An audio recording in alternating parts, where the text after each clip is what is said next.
Сәлеметсіздер ме? Бүгін мен сіздермен әйелдер үшін өте өзекті мәселе циститтің ең оңай емделу 1-2 жолын атап өтпекпін. Бірінші тәсілде бізге қарапайым 1 пачка 30 грамдық лавр жапырағы керек болады. Оны біз 3 литр суға салып 5 минут қайнатасыз. Шым-шым ыстық болған кезінде тазике құйып, суығанша ванна қылып отырасыз. Аяқталар сәтте кіші дәретіңізді жіберіп, жуынып, жылылықты сақтайсыз. 2 қабат әйелдерге ванна қылуға болмайды. Ванна жасау сәтінде қалың көрпешемен оранып отыруға болады.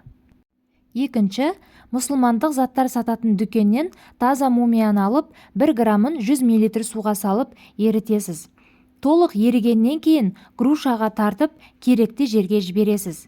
Әсері небәрі 10 минуттақ көрінеді. Бірақ ескере кететін жайт, аптекадағы мумия жарамайды.